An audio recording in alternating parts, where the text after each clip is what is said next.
کے چرنوں کے قرباں ہیں حضرت جبریل امین یعنی حضور رحمت للعالمین مراد المشتاقین جان عالمین کی مقدس بارگاہ میں پوری عقیدت اور پوری محبت کے ساتھ درود پاک کی ڈالی عشق و محبت کی تھالی میں سجا کر پیش کریں اور پڑھیں بآواز بلند اللہم صلی علی محمد وعلی آل محمد بارک وسلم صلاۃ و سلام علیک یا رسول اللہ صلی اللہ تعالی علیہ وسلم۔ حضرات ابھی تک آپ حضرات نعت و منقبت کے اشعار سماعت کر رہے تھے، بولے سماعت کر رہے تھے کہ سن رہے تھے نا نعت شریف اور منقبت کے اشعار۔ میرے بزرگ اور دوستوں، میں چاہتا ہوں کہ میں آپ کے لیے کوئی نیا تو نہیں ہوں، لیکن میں چاہتا ہوں کہ آج میں کچھ آپ حضرات کو کچھ اچھی باتیں، کچھ عمل کی باتیں، کچھ آپ کے کام کی باتیں آپ کے حوالے کر جاؤں۔ کیا آپ سبھی حضرات میری گفتگو کو مکمل توجہ کے ساتھ محبت کے ساتھ سماعت کریں گے؟ انشاءاللہ۔ کتنے لوگ محبت سے اور خوب غور سے سننا چاہتے ہیں؟ ذرا ہاتھ اٹھا کے بتائیں۔ سبحان اللہ، سبحان اللہ۔ حضرات تقریریں بہت ہوتی ہیں، آج اس لائن میں مجھے تقریباً 23 سے 24 سال ہو گئے، میں نے بہت تقریریں کی ہیں، لیکن مجھے افسوس ہوتا ہے کہ ہماری قوم، ہماری جماعت جلسوں میں لاکھوں روپے خرچ کرتی ہے، لیکن جلسوں کا فائدہ جو ہوتا ہے وہ اسے میسر نہیں ہوتا۔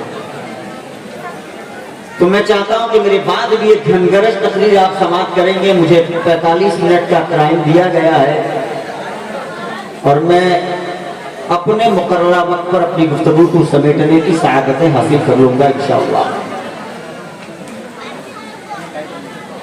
شاعر کہتا ہے کہ خودی کو کر بلند اتنا ہر تقدیر سے پہلے،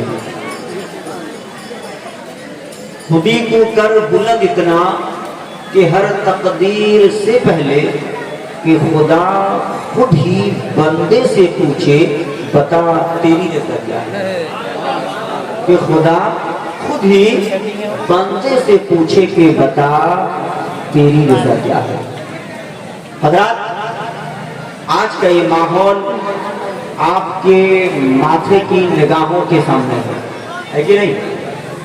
آج واٹس ایپ پہ، فیس بک پہ، اخباروں پہ دنیا کے حالات آپ کی نگاہوں کے سامنے ہیں، آپ دیکھ بھی رہے ہو اور آپ پڑھ بھی رہے ہو، لیکن افسوس یہ ہوتا ہے کہ آدمی دیکھنے، سمجھنے، پڑھنے کے بعد بھی جس مقام پہ کھڑا ہے آج بھی وہیں کھڑا ہے، وہ کوشش نہیں کرتا کہ ہمیں کچھ اپنے اندر تبدیلی لانی ہے، ہمیں کچھ کام کرنا ہے، کچھ نام کرنا ہے۔ آج تک ہماری قوم اس پہ نہ توجہ دے رہی ہے، نہ سوچنے کی زحمت گوارا کر رہی ہے۔ میرے بزرگوں دوستوں، جس جلسے سے کوئی پیغام نہ مل سکے، جس جلسے میں آ کر آپ کچھ سیکھ نہ سکیں، جو جلسہ آپ کی فکر نہ بدل سکے، جو جلسہ آپ کا ذہن نہ بدل سکے، جو جلسہ شراب خانوں کے میدان سے ہٹا کر عبادت خانے تک نہ لا سکے، جو جلسہ آپ کو مصطفیٰ کی شریعت نہ بتا سکے، جو جلسہ دین کا پیغام نہ دے سکے، اور جس جلسے میں آنے کے بعد ہم مکمل مسلمان نہ بن سکیں، اس جلسے سے کوئی فائدہ نہیں۔ بولو غلط بول رہا ہوں؟ میری مائیں، میری بیٹیاں، میری بہنیں، آپ بھی میری گفتگو کو تھوڑا غور سے سننا۔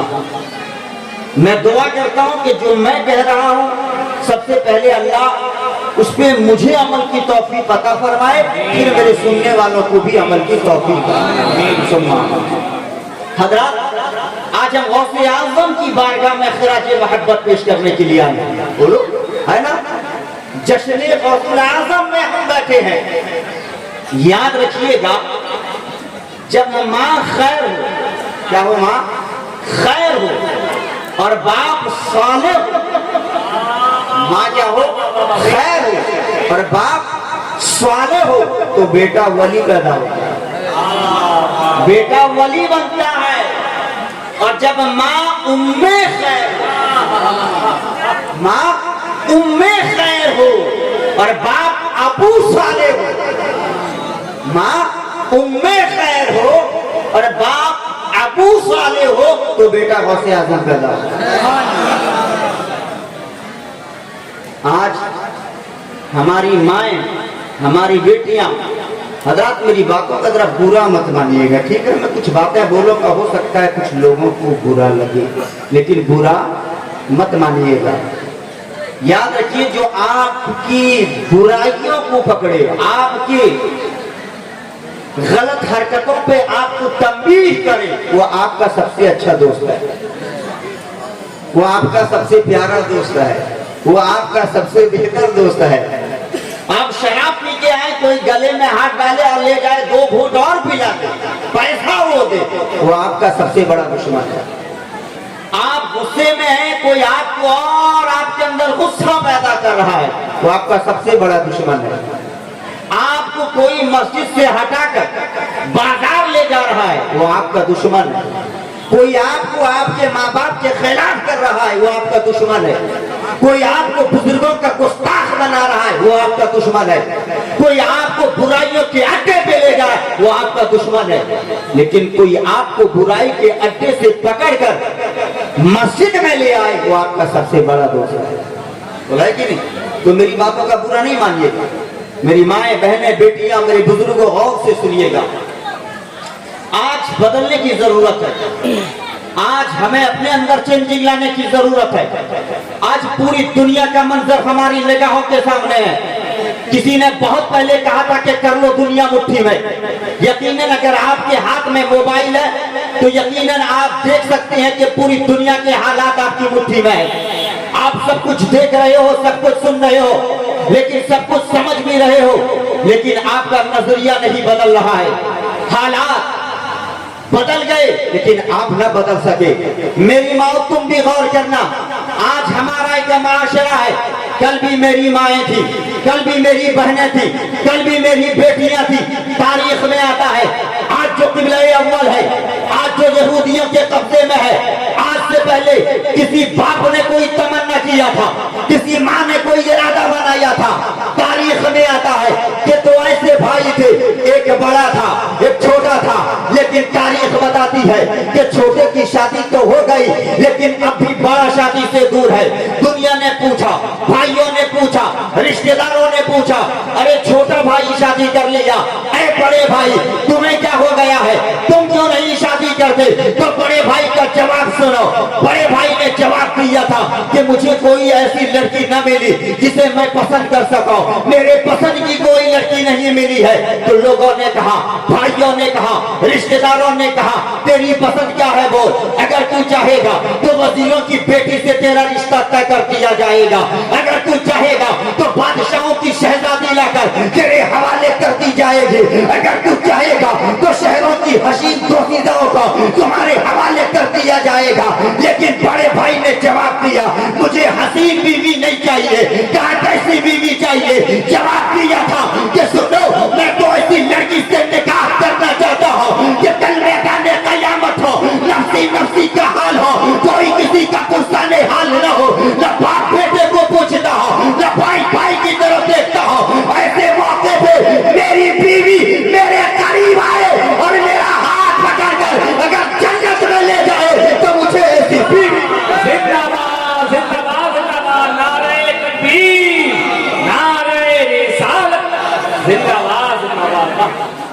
مجھے ایسی بیوی چاہیے جو قیامت کے دن میرا ہاتھ پکڑے اور مجھے جنت میں داخل کر دے۔ کہا اور کیا چاہیے؟ کہا میری دوسری شرط یہ ہے میں ایسی لڑکی سے شادی کرنا چاہتا ہوں، ایسی لڑکی کو اپنے نکاح میں لانا چاہتا ہوں کہ اس کے شکم میں ایک ایسا بچہ پیدا ہو، ایسا بچہ وفادار بھی ہو، نیکوکار بھی ہو، تقوی شعار بھی ہو، اسلام کا سپاہی بنے، دین کا رہنما بنے، اور ہمارا قبلہ اول جو فلسطین ہے اسے یہودیوں کے چنگل سے چھوڑا کر مسلمانوں کے حوالے کرے، وہاں نمازیں پڑھی جائے، وہاں تلاوت کی جائے، مجھے ایسی بیوی چاہیے۔ حضرت محترم ذرا غور کیجئے گا، کہا حسین نہیں چاہیے بلکہ چاہیے تو نیک چاہیے۔ تاریخ بتاتی ہے لوگ تلاش کریں تو ایسی بیوی کہاں سے لائے۔ ایک مرتبہ ایسا بھی ہوا جب یہ بندہ خدا مسجد کے اندر تھا، مسجد کے اندر ایک بزرگ تشریف لائے،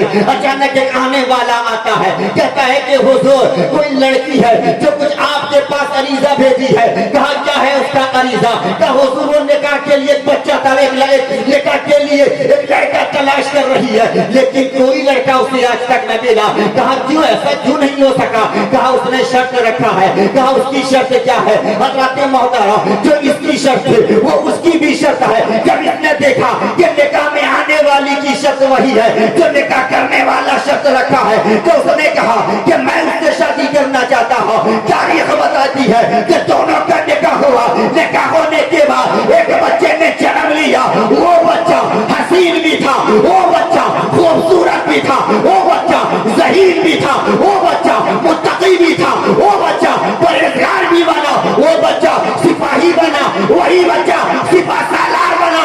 تاریخ بتاتی ہے یہ وہ بچہ ہے جس نے مسلمانوں کے قبلے ملک کو آزاد کرا کر مسلمانوں کے حوالے کیا۔ وہ بچہ کوئی اور نہیں تھا، اسی کا نام صلاح الدین ایوبی تھا۔ نعرہ تکبیر، نعرہ رسالت، نعرہ رسالت۔ تو حضرات وہ کل کی ماؤں کا نظریہ تھا، وہ کل کی بیٹیوں کی سوچ تھی، اور ایک آج کی بیٹی ہے، ایک آج کی ماں ہے۔ کتنا فرق ہے دونوں کے سوچنے میں۔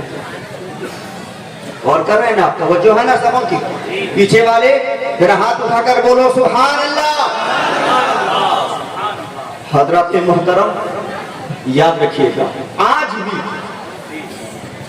بھی اگر ماں نیک ہے، اگر ماں فاطمہ کی کنیز ہے، تب جا کر کوئی مجاہد ملت پیدا ہوتا ہے، سبحان اللہ، تب جا کر کوئی اللہ والا پیدا ہوتا ہے۔ تو ماں کا نیک ہونا بہت سبحان اللہ، سبحان اللہ، بہت۔ اور آپ نیک بنیں گے کب؟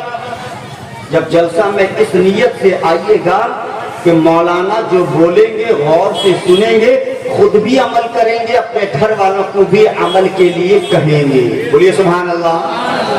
خود بھی عمل کریں گے اور اپنے گھر والوں کو عمل کی دعوت دیں گے، تب جلسہ کرنا بھی کامیاب، جلسہ سننا بھی کامیاب اور جلسہ سنانا بھی۔ اب غور کیجئے، آج پوری دنیا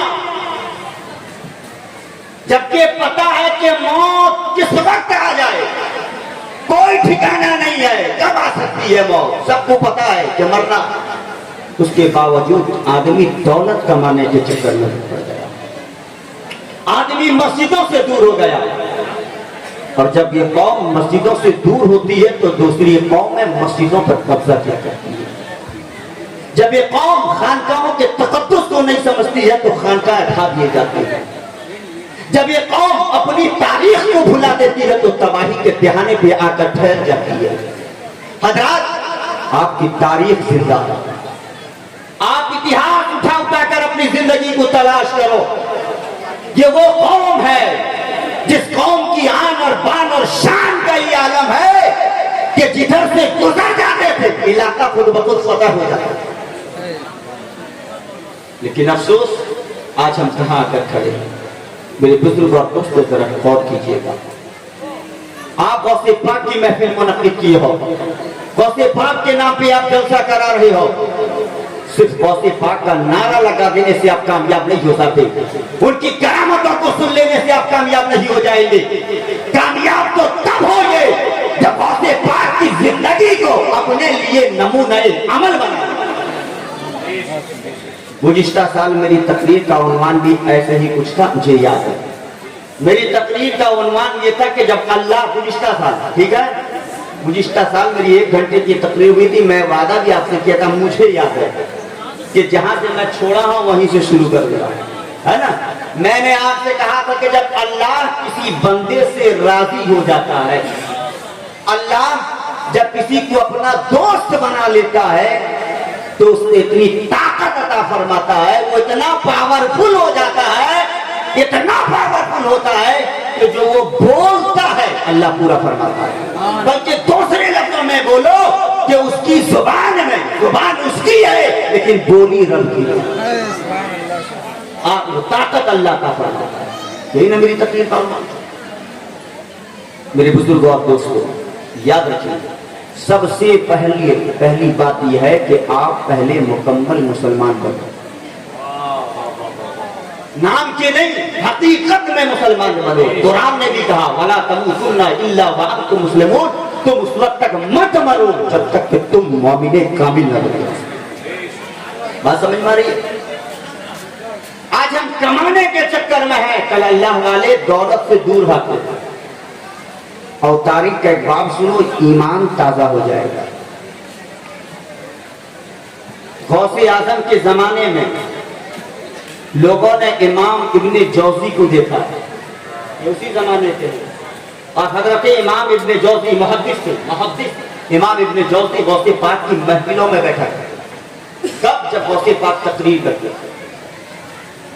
تقریر کرنے والے جب غوث پاک کے، جب غوث اعظم کی تقریریں ہوتی تھی، وقت کے بڑے بڑے امام غوث اعظم کی محفل میں بیٹھ کر غوث پاک کی تقریر سنتے تھے۔ بولو سبحان اللہ۔ کیا سنتے تھے؟ بولو غوث پاک کی تقریریں سنا کرتے تھے۔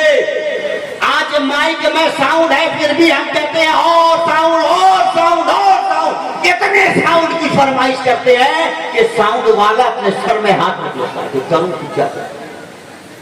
اس کے باوجود ہماری آواز وہ اتنی بلند نہیں ہے کہ جب غوث پاک کی تقریر ہوتی تھی، میرے غوث پاک جب تقریر کرتے تھے تو کتابوں میں آتا ہے آپ کی تقریر میں بیٹھنے والے لوگوں کی تعداد ایک دو نہیں بلکہ 70,000 کا مجمع ہوا کرتا تھا۔ غوث پاک کی تقریر ہوتی تھی، اگلا والا جتنی تیزی کے ساتھ سنتا تھا پچھلا والا بھی اتنی تیزی کے ساتھ سنتا تھا،